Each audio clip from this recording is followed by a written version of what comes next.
د شپې ماشوم شمه زه د شپې ماشوم شمه زه کله چې لمر پر کلي سر ووهي او شپه د وړانګو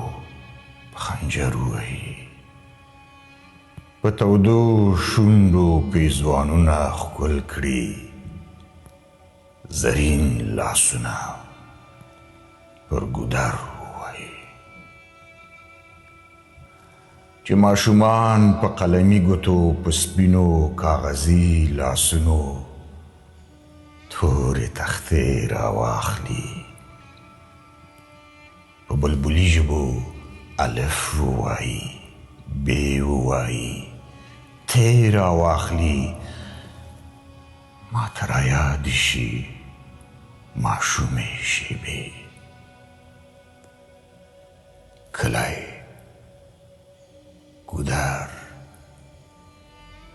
او د ګودر له غاړې اخوا په برم ولاړ یو شین چنار یو ښکلی چنار د چنار لاندې یو وړوکی جومات چې محراب و اوبو وړی او منبر یې نه و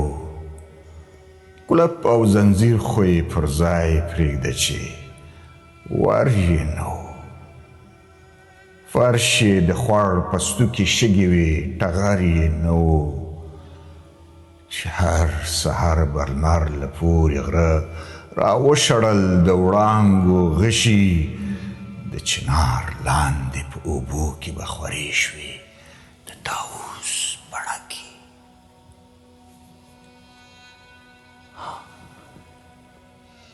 موږ به هم راغلو لکه سیل راشي د شنو توتیانو د چنار ډډې ته پر توره تخته سپین لیکونه پر موږ خواږه لکه د قند او د نبات لګېدل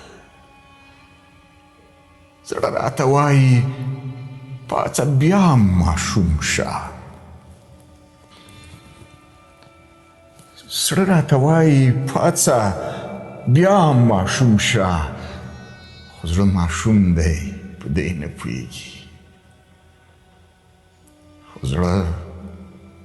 ماشوم دی په دې نه پوهېږي ما په کتار د ماشومانو کې پرېږدي کله څوک غواړم ماشوم شم او پر توره تخته نوم مې د هغه جانان ولیکمه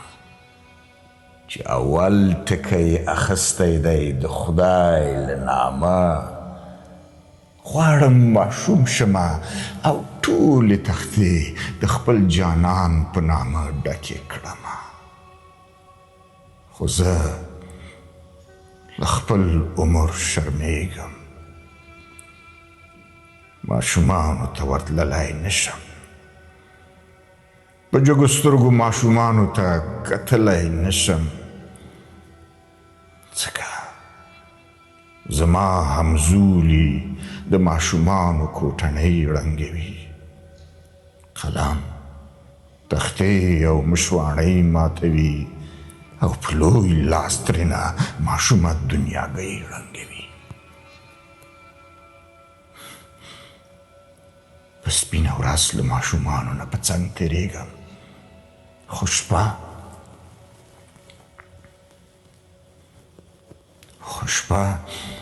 قربان یې شمه څومره پرده پوښه ده شپه ماشومان ټول په خوب ویده وي او زه